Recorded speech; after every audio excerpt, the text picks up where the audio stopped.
هەموو ئەو کۆژبەرانەی لە نێو ئەو دارستانەدا دەمێننەوە ئەوانن کە خەون بە گەیشتن بە بەریتانیا دەبینن.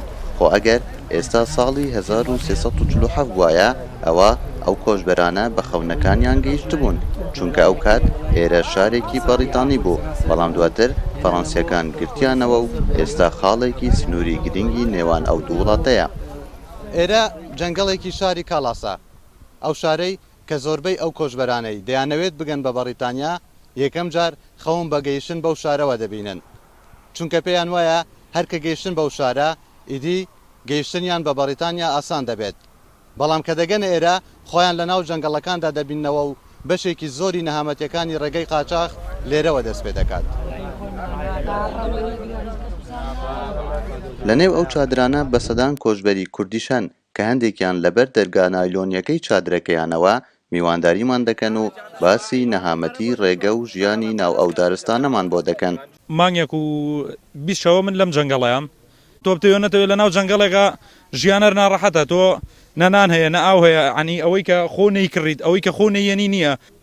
قاچیشم ئەژنۆم عەزێتی گەیوە ئەم دەمارێ ئەژنۆم ناتوانم بینوشتێنمەوە، دەست و پلیشمەوە لە بەرچاوایەوەی بینیت ئەترەوانی کەش لە ژێرەوە شاراون هەموو ڕێگایەکەم تاقی کردوەوە، یعنی هەتا وای لێ هاو مجازەفم بە ژیانی خۆشمەوەگرت لە سیارە خۆمەڵاوەتە خوارەوە، یعنی خوا جێڕامێتەوە.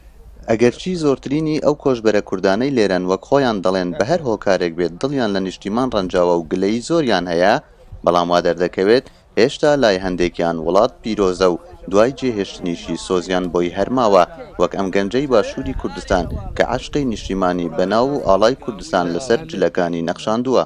ئەگەر کوردستان مازانێت کە ژیانی تایە ئێمەش ئەماین و لێرە، بەڵام ژیان لە کوردستانە یعنی نەهامەتی، یعنی دەقڕ بەسەری پەشیمانی لەوەی کە کوردستان خۆی بەجێمان هێڵاوە بەس کە چی بکەین ناچاری ئێتر. تاکیدم بڕۆمە بریتانیاش بە جلی کوردی واگەڕن، ئەوەیش خۆشەویستی کوردستانە کە لێرە نەخشاندمەوە.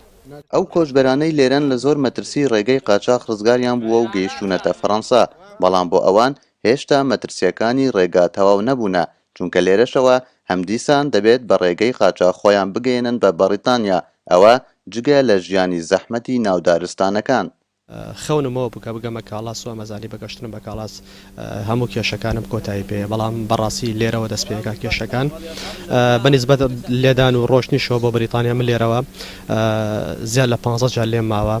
ڕێگاکان سەختن، ڕێگای سیارێک کە پسەیە، ڕێگای بەڕادەیە، دابەزین لە کۆنتترۆڵ و هەنە جار ڕوبەڕووبوونەوەی پۆلیس و برسێتی و سەرمایەکی زۆر کە لە لێرە تووشی ئەبیتە ڕوبەڕووی ئەبیتەوە.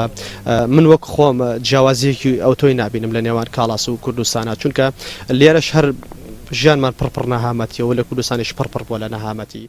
هەرچەندە بەشێکی زۆر لە سنووری وڵاتە ئەوروپیەکان بەڕووی پەنابەراندا دادەخرێن، بەڵام ئامێزی ئەم دارستانە هێشتا کراوەیە بۆ هەزاران پەنابەر کە ڕۆژ بەو خەونە بەسەر دەبەن کە بە شەو بتوانن لێرە سنوورەکان ببەزێنن و بگەنە وڵاتەکەی ئێلیزابێت. هەژار ئەرگۆشی ڕوودا و کاڵاس، سنووری نێوان فەڕەنسا و بەریتانیا.